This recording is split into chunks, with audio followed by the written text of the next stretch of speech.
नमस्कार दोस्तों, आप सबों का स्वागत है। क्लास 10th विज्ञान का लघुत्तरीय प्रश्न जो कि आपको 2 नंबर से पूछे जाएंगे।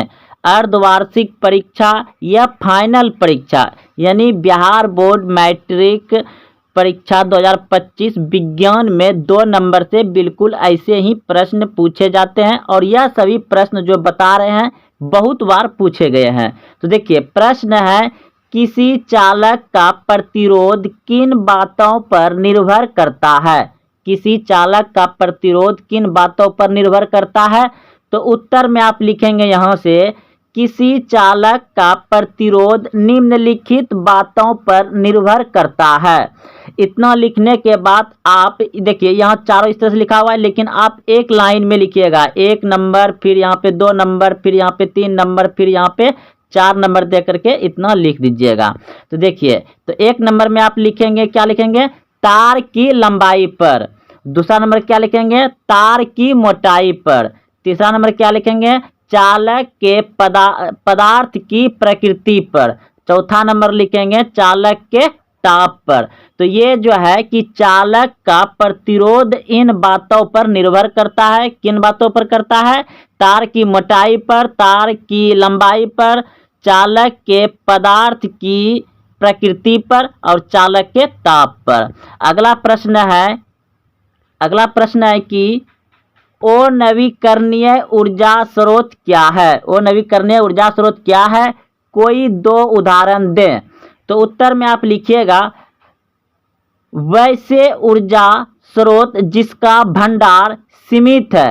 वैसा ऊर्जा स्रोत जिसका भंडार सीमित है तथा पूर्ण उत्पादन संभव नहीं है। यानी कि कोई, जैसे कि कोयला का भंडार हो गया, तो उसका क्या है? सीमित है, वो कभी भी खत्म हो सकता है लेकिन पुनः उत्पादन नहीं किया जा सकता है।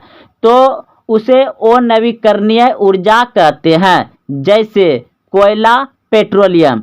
तो कोयला, पेट्रोलियम क्या है? यह सीमित है, दोबारा इसे बनाया नहीं जा सकता है। यह बहुत मात्रा में भंडार है, लेकिन कब खत्म हो जाएगा, इसे दोबारा बनाया नहीं जाएगा। तो उसे क्या कहते हैं? अनवीकरणीय ऊर्जा कहते हैं। तो आप लोग अच्छे से समझ गए होंगे, एक बार हम अच्छे से पढ़ देते हैं। वैसे ऊर्जा स्रोत जिसका भंडार सीमित है तथा पूर्ण उत्पादन संभव नहीं है उसे अनवीकरणीय ऊर्जा कहते हैं। जैसे कोयला, पेट्रोलियम। 2 उदाहरण यहाँ पे दे दिए। अब देखिए, अगला प्रश्न है 3 नंबर। यह प्रश्न आपको 2 नंबर या 5 नंबर से भी पूछ सकता है। प्रश्न है उत्तल लेंस एवं अवतल लेंस में क्या अंतर है? उत्तल लेंस एवं अवतल लेंस में क्या अंतर है?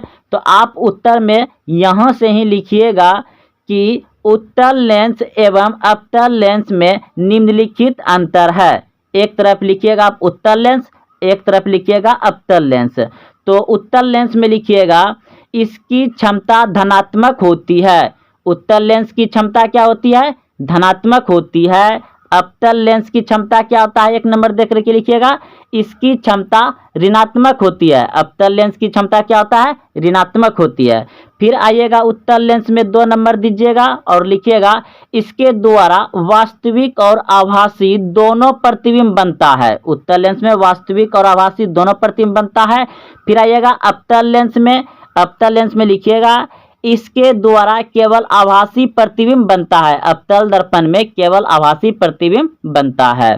फिर उत्तल लेंस में आइएगा 3 नंबर दीजिएगा और लिखिएगा इसके द्वारा सीधा तथा बड़ा प्रतिबिंब बनता है। उत्तल लेंस में सीधा तथा बड़ा प्रतिबिंब बनता है। फिर आइएगा अवतल लेंस में और 3 नंबर देकर के लिखिएगा इसके द्वारा सीधा तथा छोटा प्रतिबिंब बनता है अवतल लेंस में, क्योंकि ये लेंस है। अगर दर्पण रहता तब तो बड़ा था, लेंस में उल्टा होता है। तो आप याद रखेंगे, इतना सा प्रश्न को लिख लीजिए। तीनों प्रश्न बहुत बार बिहार बोर्ड मैट्रिक परीक्षा फाइनल में पूछे गए हैं। यह तीनों प्रश्न आप अच्छे से इन प्रश्न को उतार लें और अच्छे से याद रखिए, बहुत ही आसान प्रश्न है। फिर मिलते हैं अगले वीडियो में। जय हिंद, जय भारत।